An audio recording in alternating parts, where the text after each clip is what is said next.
Well, yeah. Scott, you recently left the career in television to pursue your research full-time into weather control and weather modification. What led you to that decision? Katrina ultimately did that. Just a lot of attention last summer as we dealt with another year of frequent hurricanes. And I worked with and did a radio show called The Science Detective with Richard Heaney out of California. And Richard had been working on a different aspect of the electrical and the magnetic processes within nature. And his discovery was that all rotating storms create an electrical or a magnetic field, from the dust devil all the way up through the hurricane. And I was on his show, and we discussed a lot of the similarities. And Richard was kind enough to call one of the press wires, and that just kind of brought the whole incident into the front pages of USA Today, and then I did Lou Dobbs and CNBC, and so we got a lot of attention, which is probably a little more than the TV station wanted. So I ventured on my own after that. Okay. But it's been necessary, and I think the only way we're going to get people aware of what's going on weather-wise is to put a little information out there and to spark their curiosity. Mm-hmm. Teach them what to look for in the skies, and they'll begin that own little sense of discovery and research on their own. And that's just the best way to get converts to this side of the story of what's going on, that weather modification, if not outright control, is not only a possibility, but that it has been accomplished in quite some time ago. And we're just living in that gray zone between when the weaponry was deployed and when realization among the public masses finally comes to fruition. And we're very close. We're very close to that second goal. Now, when you say weaponry, what are you talking about? We have to go back to World War II to kind of dig into the history of what has led us to the situation we find in the world today. And that during the early 40s, Joseph Stalin, the Soviet dictator, through his intelligence services, his spies that were here in the States, got wind of the Manhattan Project, which was our atomic bomb building program. And that intelligence went back to him. And he basically said, we will match the Americans bomb for bomb. We will shadow that program and keep up with them. But then he also launched another program. And he said to the scientists, get me something different. Get me something that the Americans don't have. And that began first a whole lot of research and literally boatloads of documents, scientific literature and papers and theses and theories came over from Western universities and from our national labs, some of it stolen and some of it was in the public domain. And then they sat down through the documents looking for theoretical mistakes, incorrect assumptions. They began looking for flaws within the scientific journals, and they found those flaws and then developed ways to exploit them. The discovery of the ether, this orgone energy, this ether that permeates the entire universe, and they found how to exploit that energy.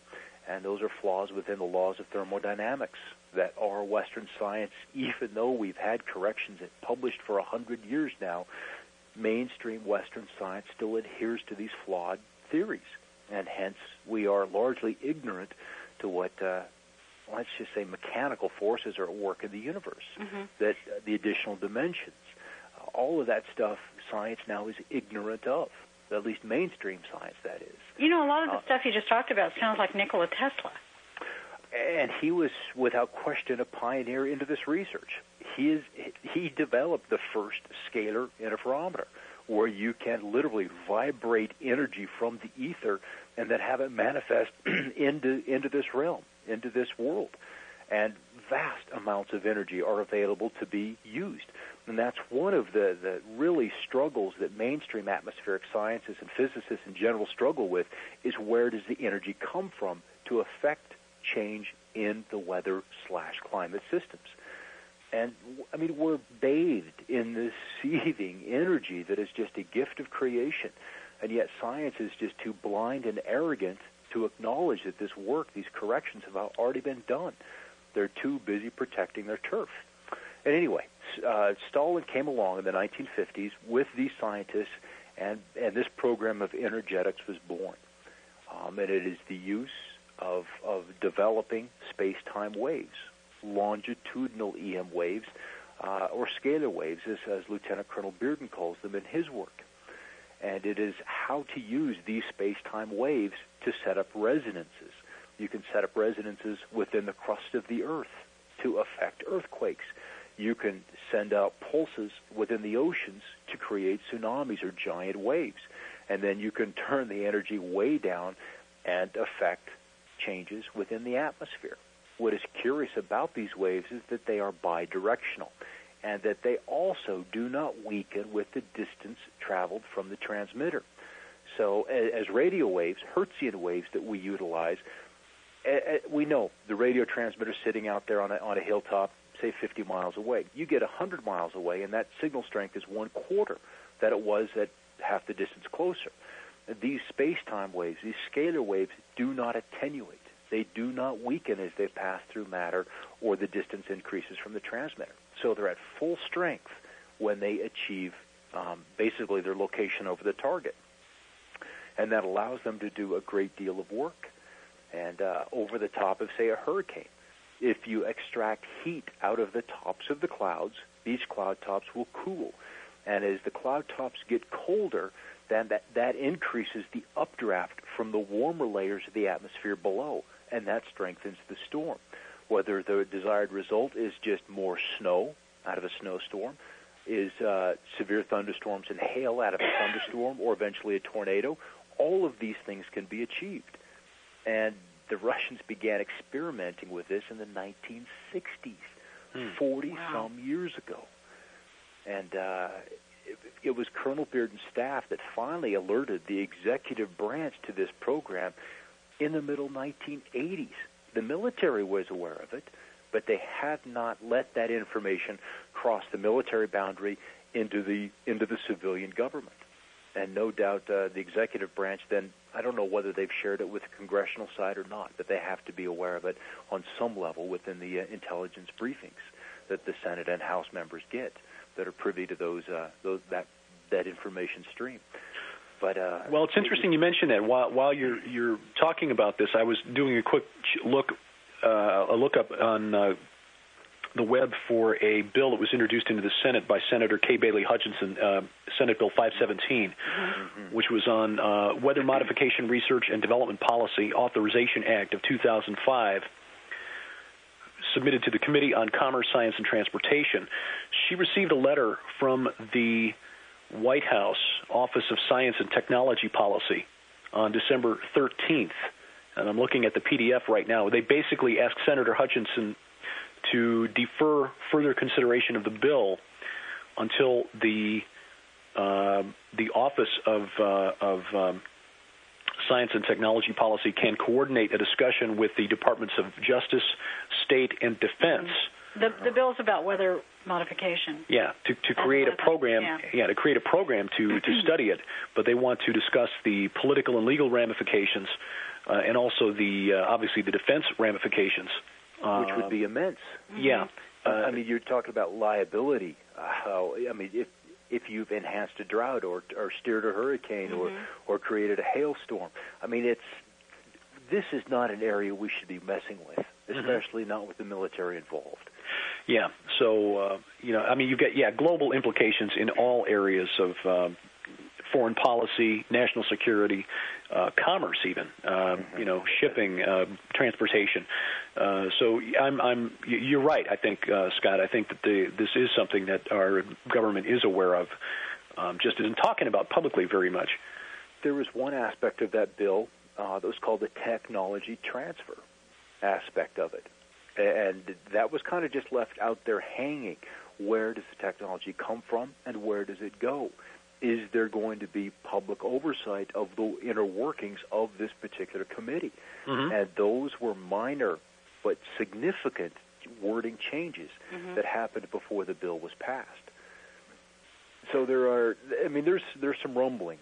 There's some rumblings within the government that realizes, all right, people are becoming aware. The technology hasn't matured to the point to where it can be elevated to a cabinet-level position. I mean, we don't want to put it under FEMA's hands. My goodness, that would be a disaster then and there, or even Homeland Security.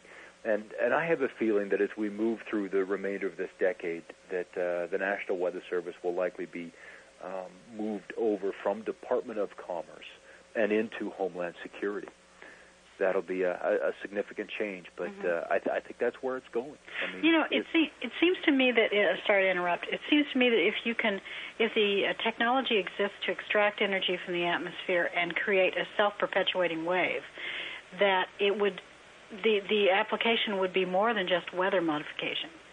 Oh, entirely. If and when we finally get science to acknowledge the existence of this energy, this ether, I mean, one cup of this matter has enough energy contained within it to boil this planet's oceans. So using this continuously since 1976, as they have been with weather modification, you have to not wonder how much of that additional energy has accentuated the warming that we're seeing on this planet. How much heat, how much in the way of droughts has been added to this planet's ecosphere to combine with the carbon dioxide, to combine with the methane, combined with the extra solar output from the sun that has led us to these rapidly melting glaciers up in Alaska, British Columbia, Greenland, Antarctica, and so forth. You know, so I think we've got a lot of things combining their forces that we as a humanity, as a civilization, are going to have to contend with and confront very, very soon, because admittedly this administration is willfully disregarding the environmental crisis that we're facing. They just will not discuss it at any cost. Let me ask you an even bigger question regarding that. Mm-hmm. I recently read, and I don't know what you think about this or if there's anything to it, but I recently read that Chandler's Wobble is disappearing. I had read that too. Does that mean that the Earth's core is somehow affected? It slowed down or stopped entirely. Yeah. Mm-hmm. And there was an article that was published in New Scientist, and I have not completed reading it yet, but I did repost it on my front page, and in amongst with 3 other articles. But you know, there are things happening with this Earth, and we have been told there will things that will happen to this Earth that will be dramatic. Would that be an understatement? No, I think that's quite an understatement. You know, and I think piece by piece by piece we begin to get a picture of what will unfold at some point in our probably rather near future. I think so too. Could you explain just briefly, since we brought it up for our listeners, what Chandler's Wobble is? It is. Well, I don't know if I have got the exact definition here, but the Earth, because there is fluid within the middle of it, and the interior rotates, and this fluid rotates at a rate separate from the hard crust on top of it, that there are wobbles, as there are different weights and masses on the surface of the planet, likely from oceans and atmospheric and cause, that we get a slight wobble within the magnetic field as those field lines protrude from the crust of the surface and into the atmosphere. And this Chandler's Wobble has been I want to say an under 2 year. I want to say 18, 19 month. I think I've read 18 months. Yeah. Yeah, and that it is. And these, if I'm not mistaken, these were from Navy pages too, where they follow these things. It had simply slowed down. Mm-hmm. My curiosity is how long before we see a manifestation in the crust. Well, that is the big question, and my understanding is that the wobble makes it appear that the North Pole is drifting. And it has been accelerating in that drift. Right, exactly. It's being driven from the Baffin Bay region of northeastern Canada, honestly, toward the actual physical North Pole, and not towards the north and east. And then we've got that anomaly showing up, that magnetic anomaly in South Africa, which may be the new South Pole, but who knows? In South Africa? That's a new one on me. Could you expand on that? Just that for the better part of 2 decades, there has been an anomaly, a magnetic anomaly underneath South Africa, and its intensity has not dramatically increased, but there has been a measurable increase in that intensity. And now you have to wonder if that isn't where the new pole is gradually gathering, and then we'll see our magnetic North Pole shifting towards Siberia. Mm-hmm. And if that is the case, then much of the United States would end up after the flip with lower latitudes. Whereas the southern U.S. is like 30 latitude north and the northern U.S. is at 50, that may shift by 10 or 15 degrees farther south and would put us in a far more temperate climate. But who knows what... Excellent. Yeah, excellent, as long as you're not along one of those coasts where they're going to just break off and, be fill along the bottom of the oceans. We're in Missouri. We're okay. I'm planting coffee. You're planting coffee. I'll do bananas.